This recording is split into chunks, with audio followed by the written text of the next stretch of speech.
Hello, friends. Welcome back to Slaying the Craft, the show where we go inside the mind of a thriller writer. I'm Sabrina, your cheerleader with a knife book coach, podcaster, author, but most of all, I'm a fanatic of the genre. Today's episode is the season 3 premiere of Slaying the Craft, and it's a special one.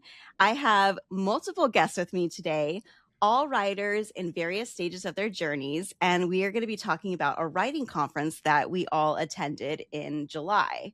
So I'm going to ask my guests to introduce themselves to you, tell you where they are in their writing journey, where they live, and then we're going to get into talking about this amazing conference that we all attended a couple of weeks ago. So Duke, you're in the top corners. Why don't you go and start? Sure. So hi, I'm Duke Craig.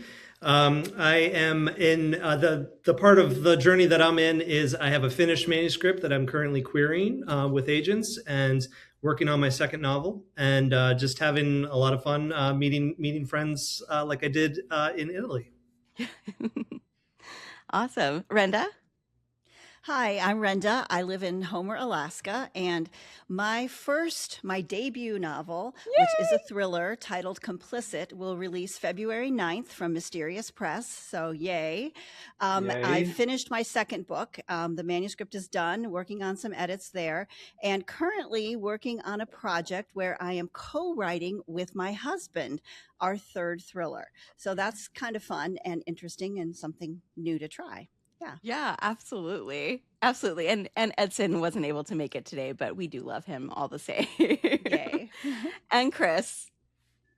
Hey, my name is Chris Wendel. I am, like Duke, I have a finished novel that's querying, and I'm working on my next novel now, and I live in Central Florida.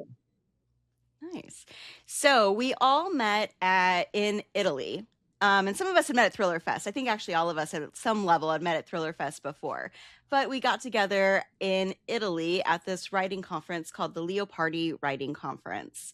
And what's interesting about this is that it's a small group and it's very intimate settings, but it is not just mystery thriller. There are multiple tracks. So it was really cool. We got an opportunity to meet people who were writing fiction or nonfiction, memoirs, or there was like, I think the fiction group had all MFAs except for one. And the thriller writer group was like, no, we ain't got one between us. So yeah, that was a really cool experience, being able to see like these different tracks and different ways that people were coming together. So I wanted to get you guys to tell me a little bit about, how did you hear about the conference?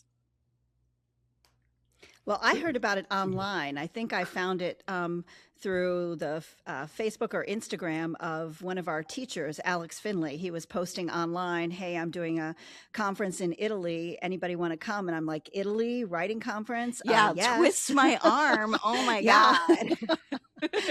Exactly.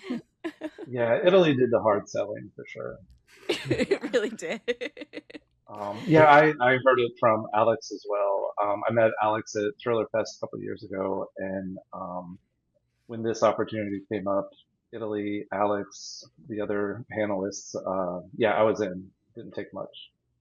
Yeah, I had a similar experience. I actually met Alex Finlay at the Atlanta Writers Conference a few years ago.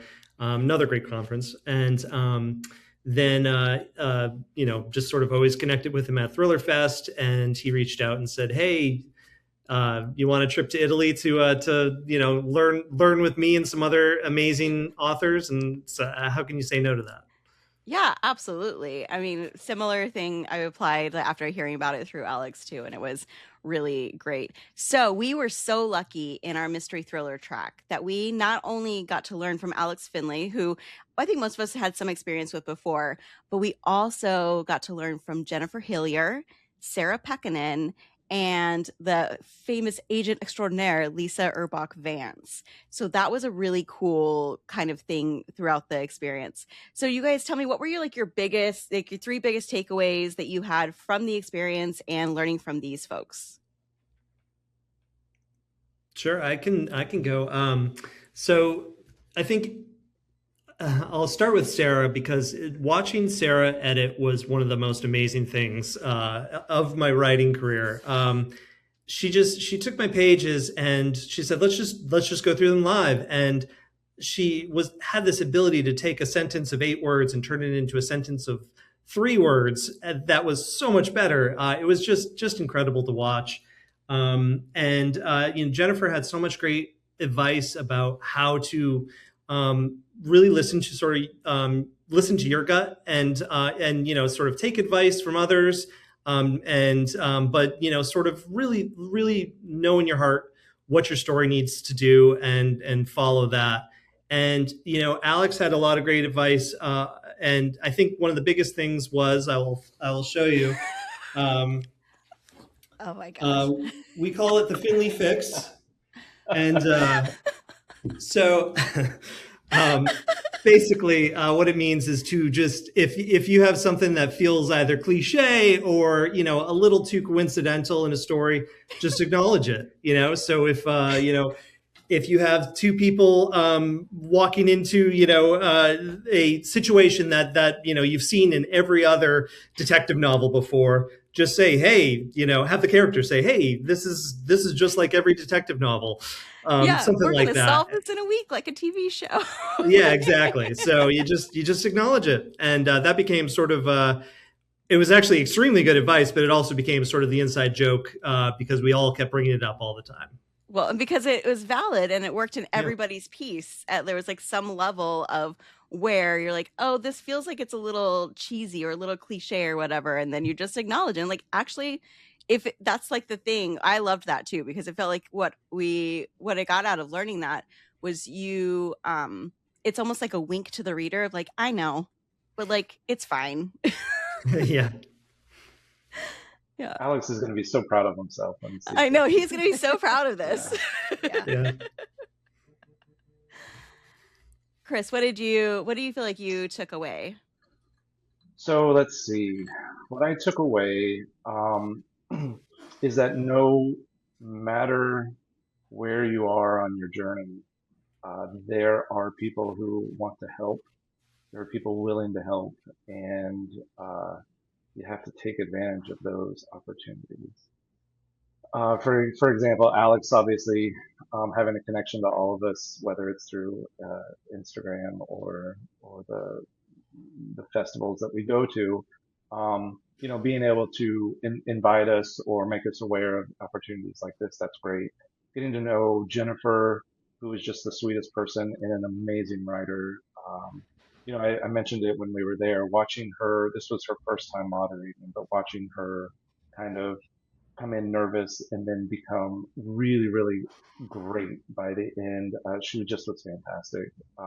So just having the access to those folks who are willing to help you and really, really cheer you on, that's amazing.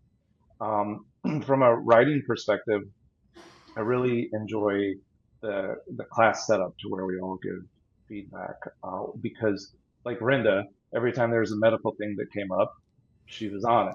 We had all these people from different, so on it.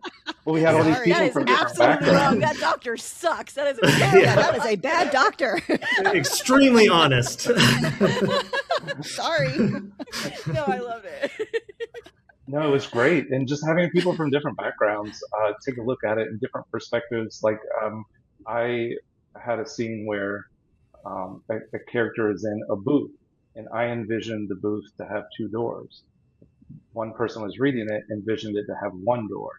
So was she wrong? Was I wrong? No, neither of us were wrong, but it needed a detail in there to just kind of make sure that there was no confusion. So little things like that, it's just amazing. And then the relationships, like getting to know you, Sabrina, better, getting to know Duke and Renda and the other folks in the class. Like you can't pass that up. That's the relationships for me is just the tops. So yeah, I guess those are my between 3 and 8 things. I don't know how many things.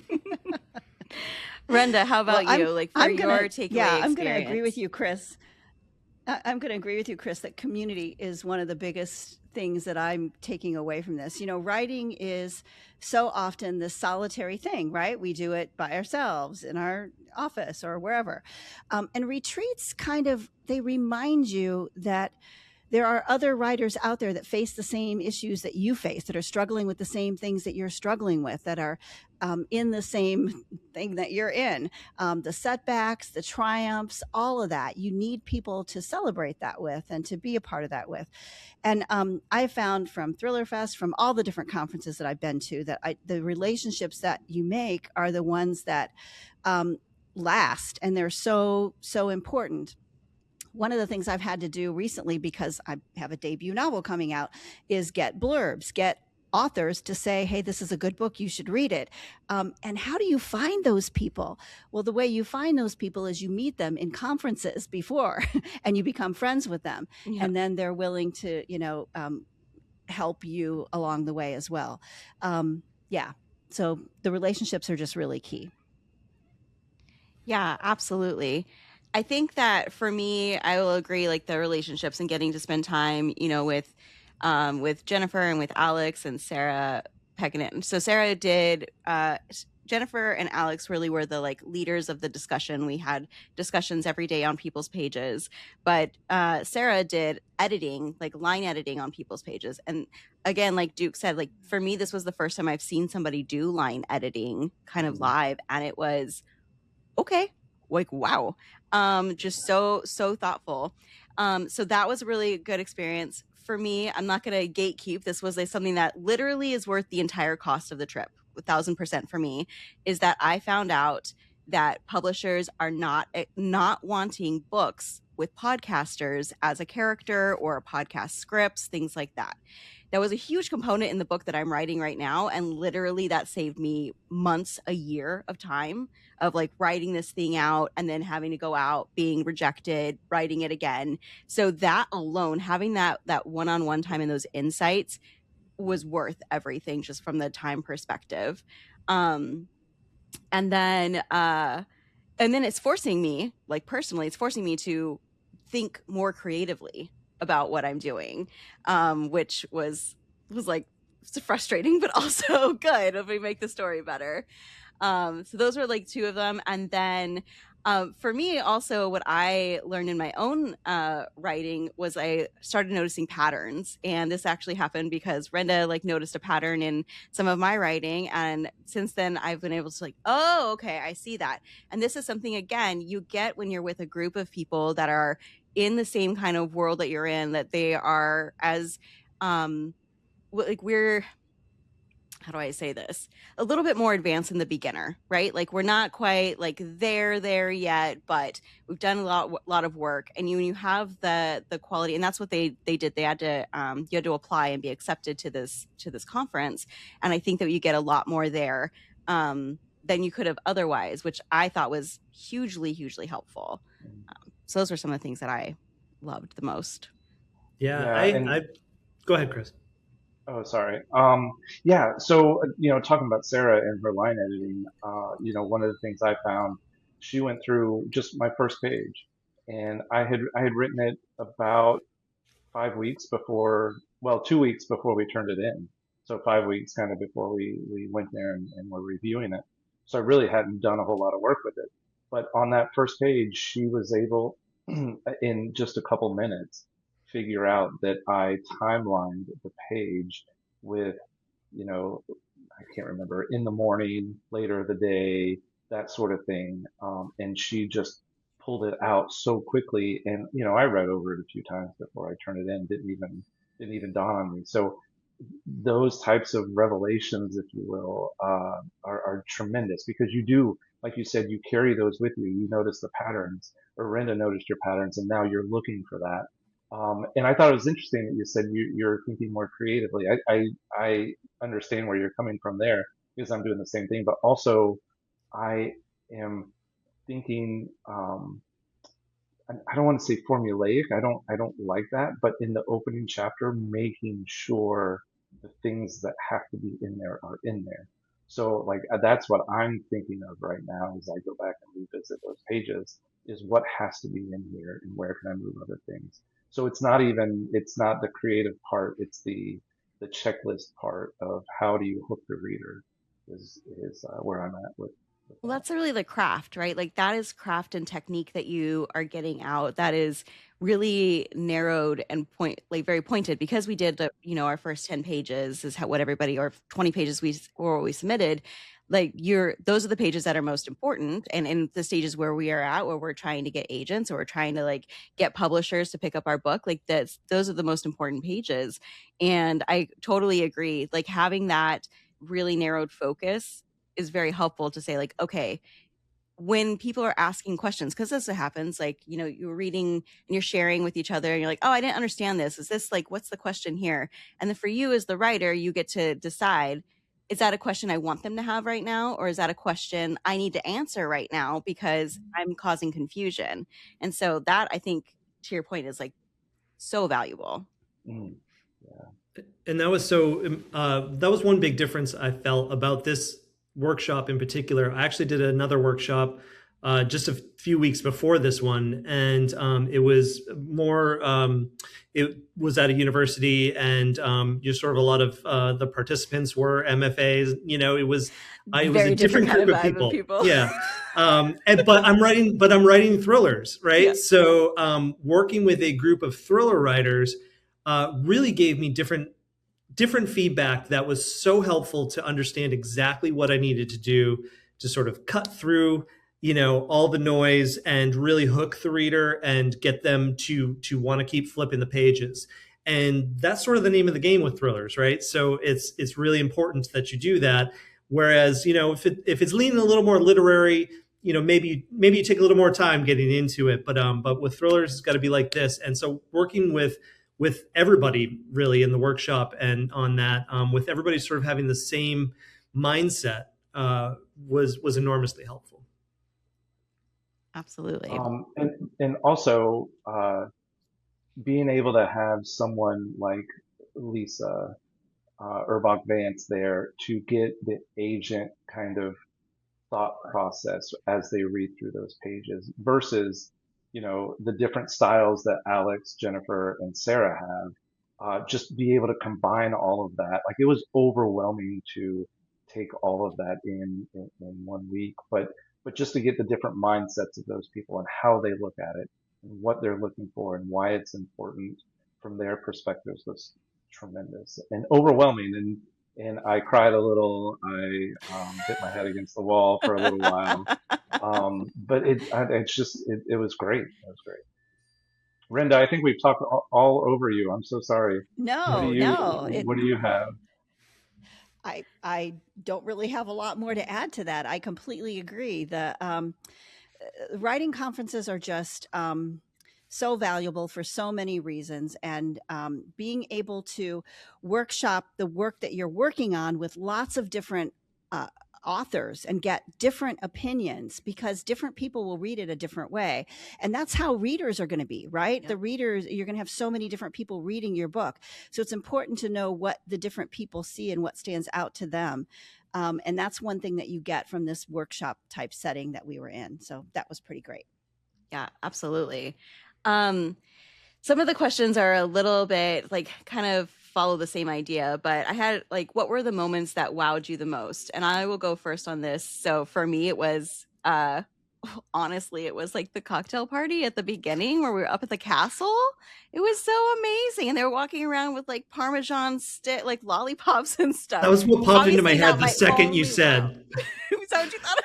Yeah, when you said what wowed you, I thought Parmesan popsicles or whatever they were, lollipops. They were really good. So yeah, but that was what was great about it, is that during the week that we were there, we also had social events, and we had like different panels we listened to as well in the evenings, and then getting time together.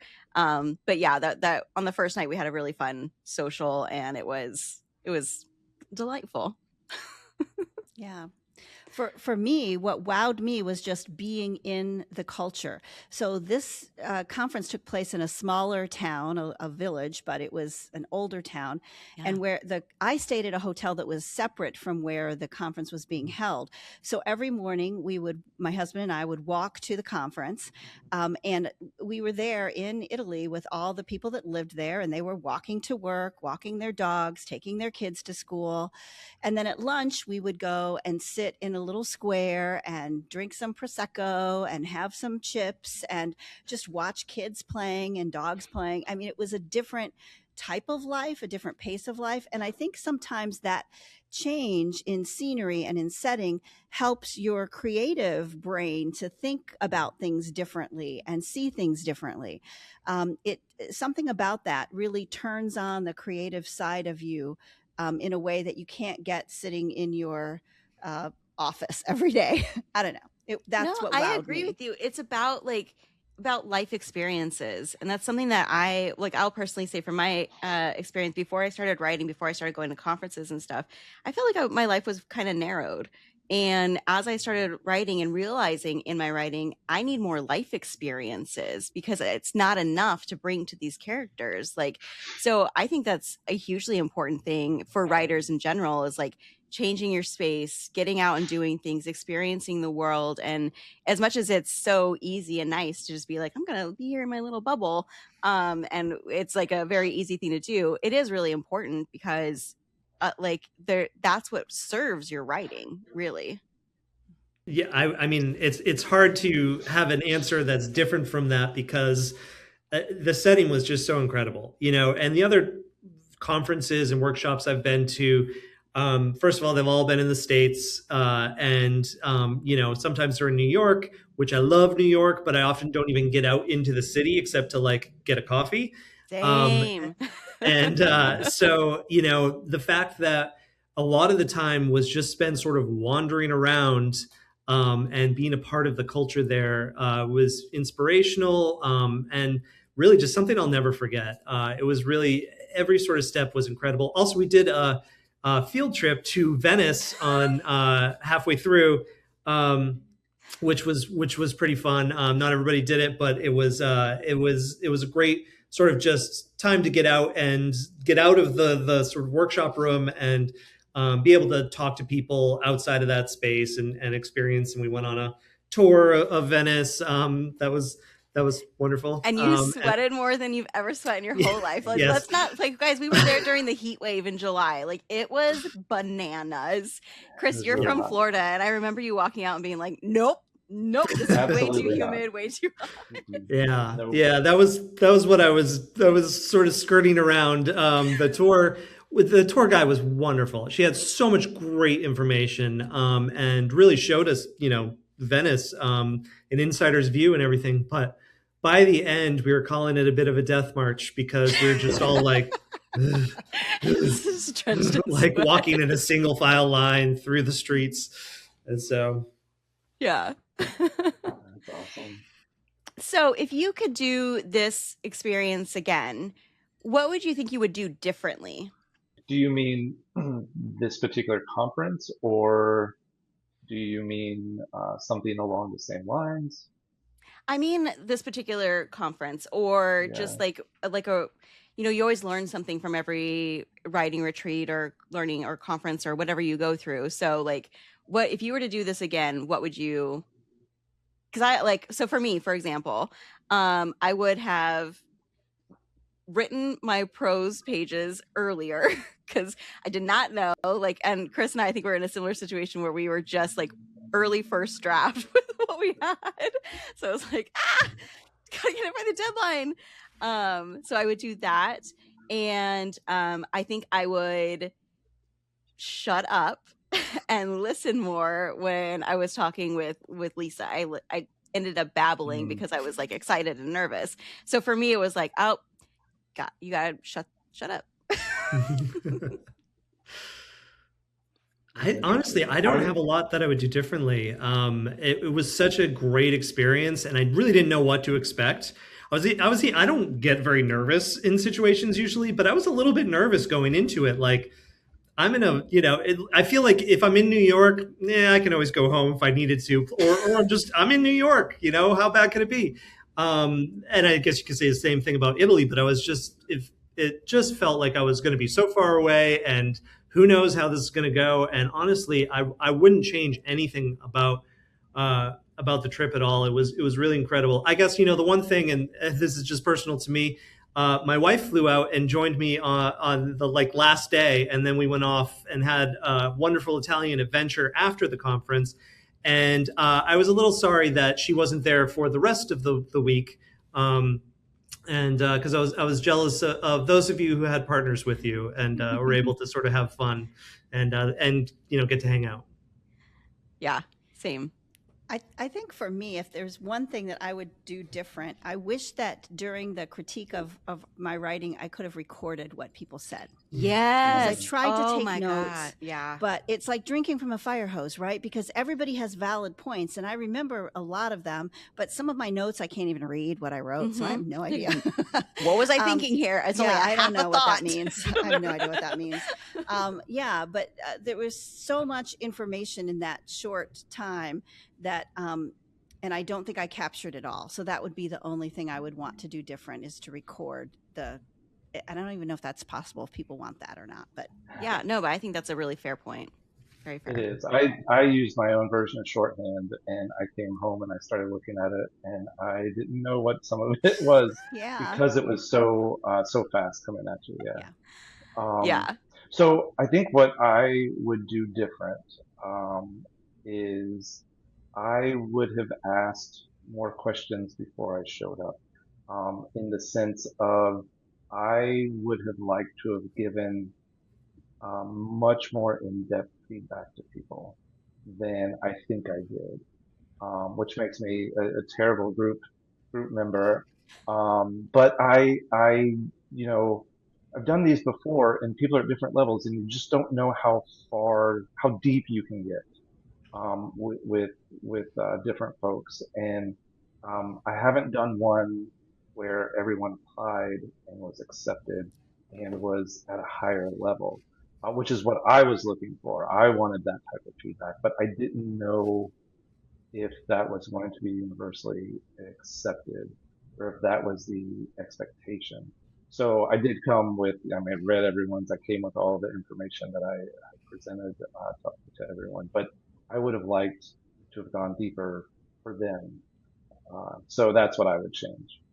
I completely agree with you, Chris. I completely agree with you. I read everyone's work like the week before, and I didn't really take notes. I just read them, and I knew in my head what I thought about them.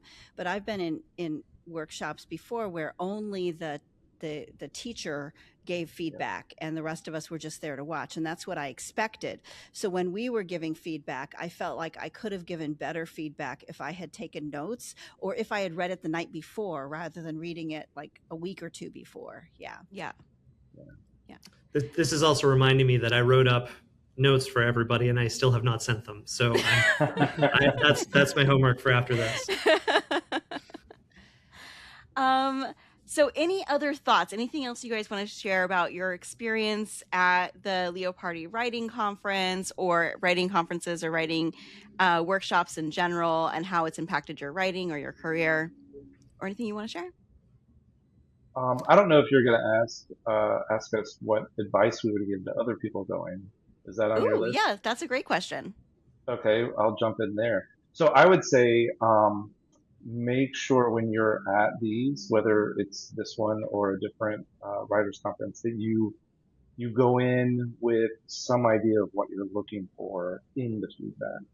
And if you don't initially get that from the feedback, then most of the time you have time to ask questions afterwards to clarify, get more information. But I would just, tell every writer to advocate for themselves and ask the questions that they need asked, because you're there.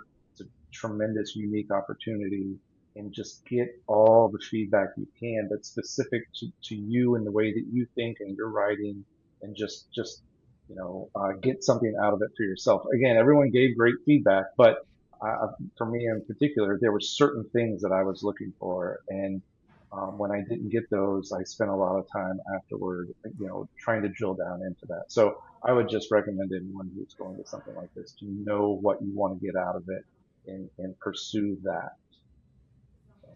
And I would add on to that, like, also with an open mind, right? Because Yes. like you want to know like what's working and what's not working, but you have to remember that it's subjective. So if you, like we talked about this in class, like if you hear something 3 times or, multiple times, that's something to look. You asked about writing conferences in general. And, Sabrina, for most of us, like a lot of us, writing is like we have a career, and then writing is something that we do extra, right? I'm hoping to make a career of writing, but you have to have another career to support you. And there's not like, none of us are writing things where we need an MFA, right? And there's not a good way to get an education in writing other than doing it, right? And going to these conferences and learning from the people that are doing it well, right? That's how you learn, is you go to conferences and you learn from the other people that are doing what you want to do and doing it well. It's not like, I went to medical school. It's not like medical school. I know I have to pass these tests and take this exam and then I'll be a doctor, right? It's not like that for writing. You can't have there's not a published way to get there to be there's not a clear path. As a writer. It is not a linear path at all. You have to make it up as you go. So writing conferences are how you do it. You learn from the people that are doing it well. Yeah. Agreed. Yeah. And I think Renda said beautifully at the beginning of this that you find your community in doing this, and it's such a solitary journey that we go on as writers for the most part. Sometimes you write with a partner, but often we're sort of alone in a room and just sort of thinking all this through in our heads, and being able to sort of really like find the people who will make up your group of writing friends is so crucial to just enjoying this whole process even more than you otherwise would. And that's one thing that I would say, advice I would give is even if you're you're quiet or shy or anything like that, go to these and step out of your comfort zone, introduce yourself to everybody, show your personality, and you'll be shocked at how kind and welcoming people are, especially in the mystery thriller world. I have found, all writers I've found have been great, but especially this community, it's just been amazing. And if you put yourself out there, you'll find not only friends, but people who are so willing to help you. And it's worth it. It's worth sort of putting yourself out there. It's true. I would agree with that. Every time you go to a cocktail party or a social event or something that's within the conference, or even if you're just sitting at a session and you talk to the person next to you, even if you feel shy and you're embarrassed and you're like, oh my gosh, like this person's going to think I'm crazy, they're thinking the same thing. Even if they're like a famous author, like that is still hi, nice to meet you. They want to talk to you. They want to ask you about your book, about your writing. Like it's a community that really does like pull people up and pull people together, which I think is pretty amazing. We're going to move into some of the questions that I ask all of my guests. So let's jump into it. First question, Renda, I'm going to have you up first. What is on your writing desk? Oh, glasses, Fresca, nice, lots of pens, my thriller mug. Don't judge my internet history. I'm writing thrillers. Yeah, and that's about it. That's about it. All right, Duke, what about you? Well, I'm currently in a conference room at my day job, so I can't show you anything.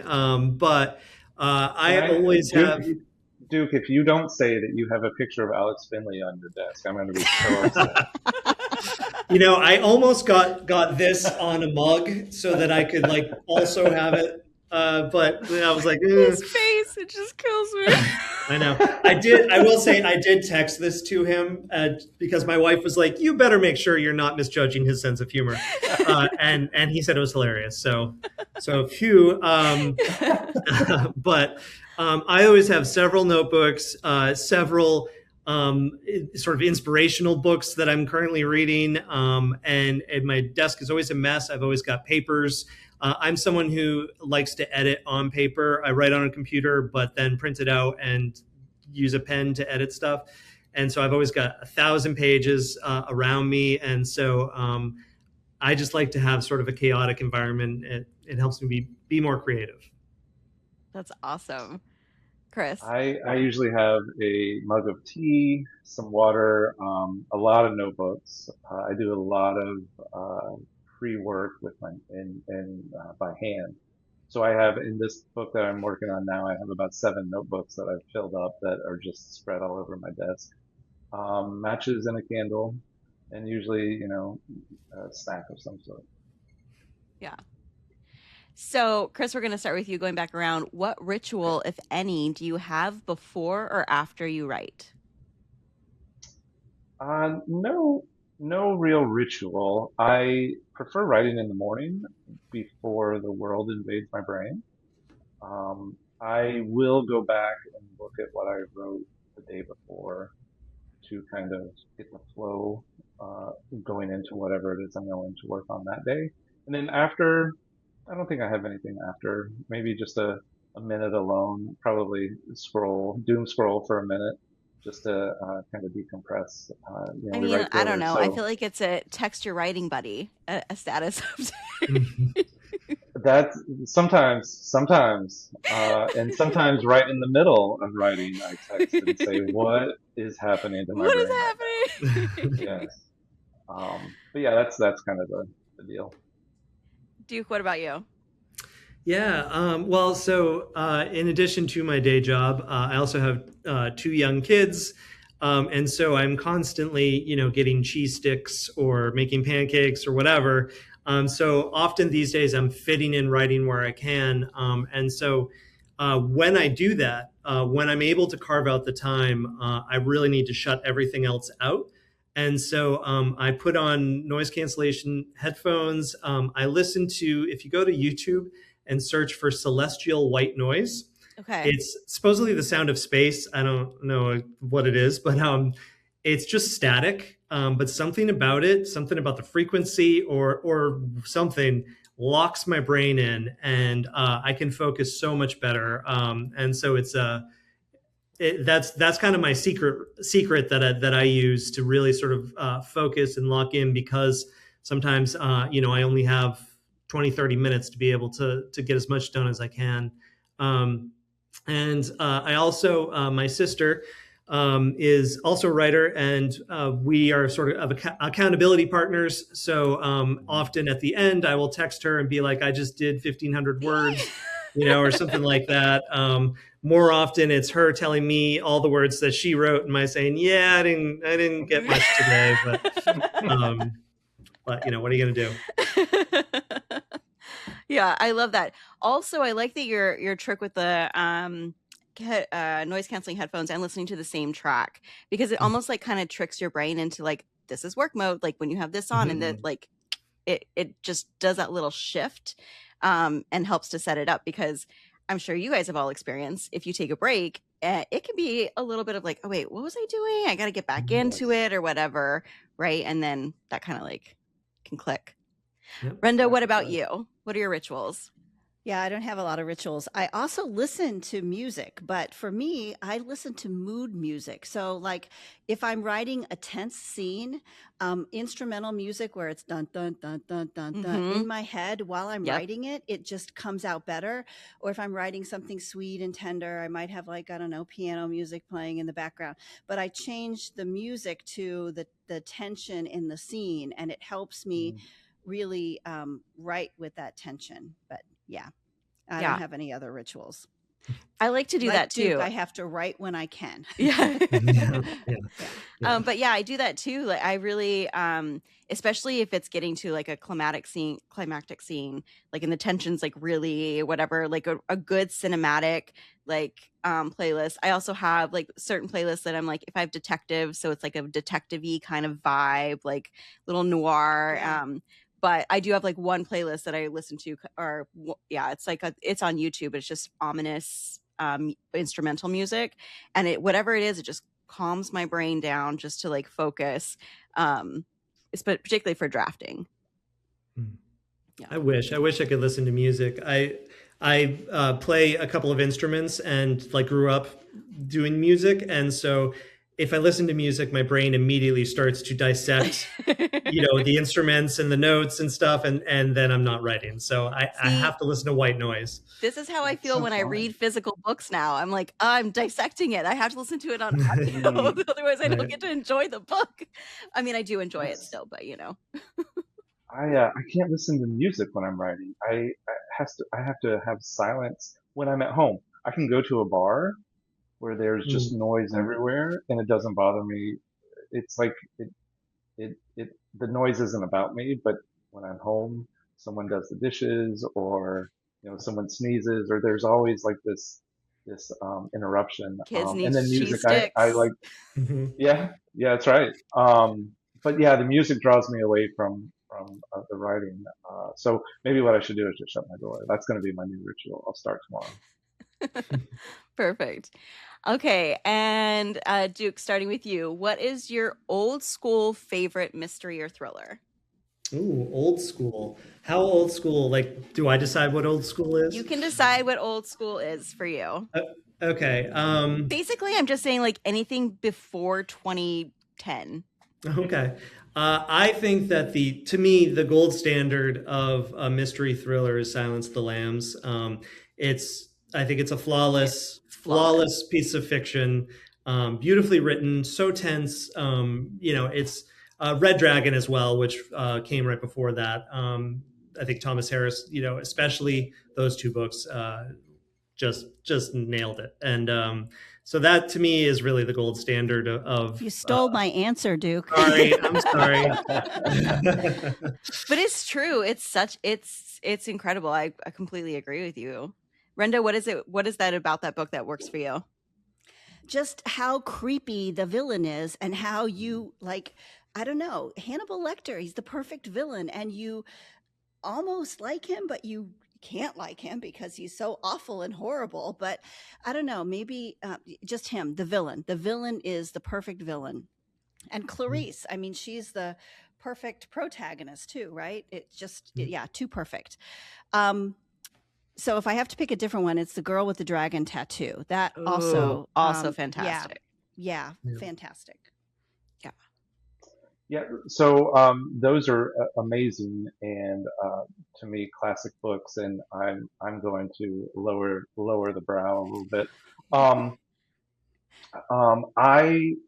And this is personally for me because they tuned me into writing. It's Along Came a Spider by James Patterson and Tell No One by Harlan Coben. I didn't realize books were written like that. I thought everything that was written was like what they made me read in high school and college. I didn't realize that there was a contemporary type of book out there.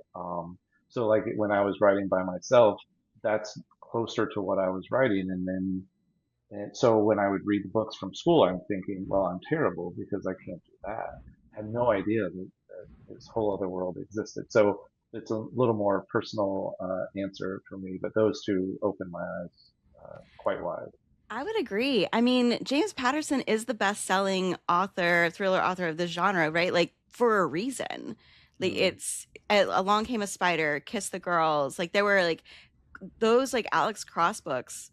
Oh my gosh, like mind-blowing in the like mid 90s when they were coming out. Like there was nothing else that was really like it.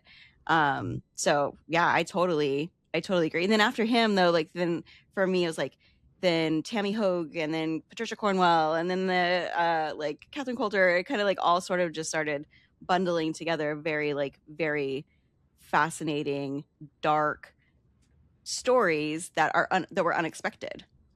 Mm-hmm. Yeah. Very much so. One bonus one I would give too is The Talented Mr. Ripley. Going a little bit older school. I think that is a just such a tight thriller and so well done, and the adaptations of it have also been great. So I like that one as well. Yeah, those are great choices. Well, my friends, thank you so much for joining me today. It was so good seeing you all again. So how about we tell people where they can find you? Renda, let's start with you. Great. So rendaknapp.com. Feel free to sign up for my newsletter. I do have a debut novel coming out February, yay, called Complicit. So check it out. Rendaknapp.com. Fantastic. And pre-order Complicit. Pre-order Yes, complete. pre-order. There you Yay, go. please. Pre-order. Well, and we know that pre-orders are, like, just for listeners who may not know, but pre-orders are super helpful, and they're important because publishers make decisions based upon And- pre-orders. And book marketers make decisions, right? What? So, like, how do they decide which book to put up on that front table at Barnes & Noble? It's which book it has the most pre-orders, right?